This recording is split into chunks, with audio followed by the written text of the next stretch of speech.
Welcome back. The push to unionize is spreading across some of America's largest companies, and Yahoo Finance Editor-in-Chief Andy Serwer is here with a look at what's driving the trend. Andy, is it COVID-related like everything else in the world? You know, I think it's a case, you guys, of these companies we're talking about, first of all, are Amazon, Starbucks, even Apple now, Google, Etsy, Activision, Blizzard, sort of the leaders of the new economy.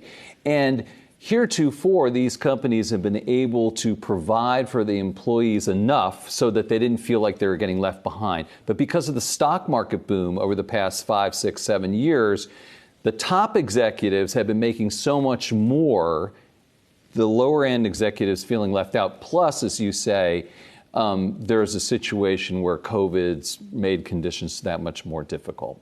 There's a lot of lessons learned along the way to actually form a better case for unionizing and even round up support among some of those employee bases too.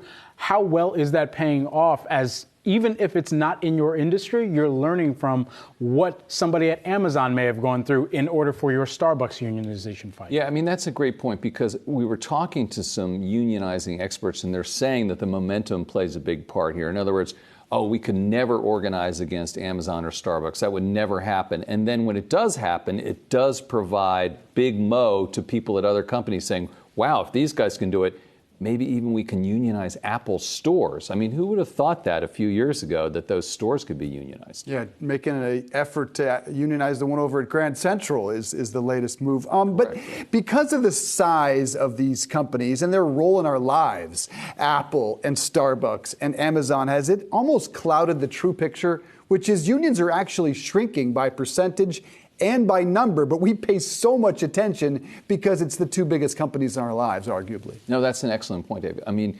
unions continue to be weak, and this is just a tiny blip over a trend that's been going on, a downward trend for unions. Unions have been going on since, like 1970. And so we're just seeing a little bit of a rebound, and it is at these incredibly high-profile companies. And so it garners press attention. And then, people are asking when it comes to Starbucks. That's part of the narrative with Howard Schultz coming back, is he's a union buster, he's going to fight the unions. In other words, that's really a sort of second or third question in the press conference now. It's like, what are you going to do with the stores, the service, the baristas, and then what about the unions? Right. So they're garnering a tremendous amount of attention. And, I don't know if it's going to spread to other companies as well, but it's certainly, not hurting that. Does this change shareholder sentiment at the end of the day? Yeah, it's interesting because this is actually interesting. So the American support for unions has actually risen a lot. So that has changed over the past 20 years. And I think that maybe speaks to the fact that people are cognizant of this wealth and income gap. So, that's really out there. I mean, we all know about that CEO to workers ratio, right? That the average CEO in the Fortune 500 is making 100 to 300 times what the average worker is making.